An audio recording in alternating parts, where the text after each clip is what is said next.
Zéro, c'est le nombre de femmes sur la grille de départ en Formule 1 depuis près de 50 ans. On entend souvent dire que le sport auto, c'est un truc d'homme, c'est trop physique, elles n'ont tout simplement pas le niveau.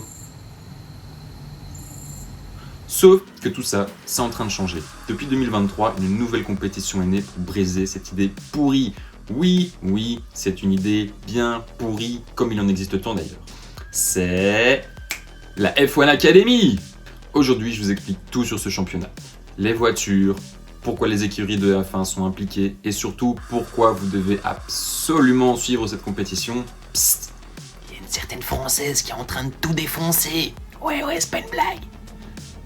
Bienvenue sur Karting to F1 Story et aujourd'hui on introduit la F1 Academy.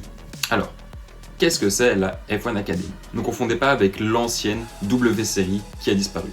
Ici c'est un projet géré directement par la Formule 1 et dirigé par une légende, Suzy Wolff.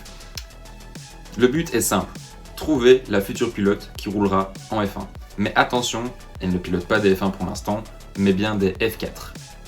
C'est quoi une F4? Eh ben, c'est une catégorie monotype. Qu'est-ce que ça veut dire? Eh bien qu'elles ont toutes la même voiture, le même moteur, les mêmes pneus, le même châssis. Il n'y a pas d'écurie qui finit 20 secondes devant sa première concurrente, cause de performance ou autre, non. Ici, c'est le coup de volant qui fait la différence. Et croyez-moi, les courses sont souvent plus bagarrées que le Grand Prix de F1 du dimanche. Surtout à l'heure actuelle. Ce qui rend ce championnat génial, c'est l'implication des écuries. Regardez bien les voitures. Chaque écurie de Formule 1, Mercedes, Ferrari, Red Bull, McLaren, etc., doit soutenir une pilote et donc donner ses couleurs à la voiture. Donc si vous êtes fan de Charles Leclerc, de Ferrari, de Mercedes, de Verstappen, vous avez automatiquement une pilote et une écurie à soutenir en F1 Academy. Les week-ends maintenant, ils sont assez intenses car vous avez 2 séances d'essais libres, 2 qualifications et 2 courses les gars. Oui, 2 courses sur le même week-end, systématiquement. C'est du sprint, donc ça veut dire pas de stratégie d'arrêt au stand compliqué, c'est feu vert, à fond, drapeau à damier. Ok, tout ça c'est très cool, mais ça m'est-nous de gagner. Eh bien la championne ne monte pas directement en F1, c'est impossible, la marche est trop haute. L'objectif de la F1 Academy, c'est de préparer les filles pour l'étape d'après, la FRECA régionale. Ensuite, la Formule 3, la Formule 2, et on croise les doigts pour la Formule 1 par la suite.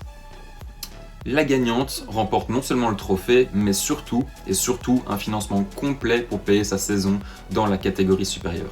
Parce que oui, le sport auto, ça coûte des millions, et c'est souvent là que les carrières féminines s'arrêtaient, faute de budget. Et le meilleur pour la fin, la France est incroyablement bien représentée.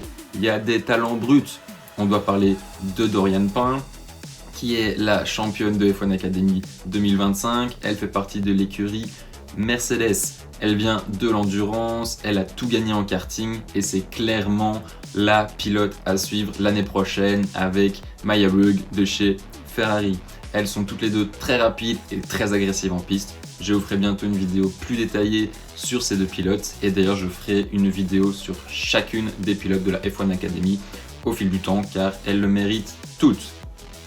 Voilà, vous avez les bases. La F1 Academy c'est frais, c'est disputé et c'est l'avenir de la mixité dans le sport auto, moi je le dis. Sur cette chaîne, on va suivre toute la saison 2026, les résumés de courses, les rumeurs, les victoires de chacune des pilotes. Chaque week-end sera reporté. Alors si tu ne veux rien rater et soutenir le mouvement, abonne-toi maintenant et dis-moi en commentaire quel pilote et quelle écurie tu soutiendras l'année prochaine. Salut!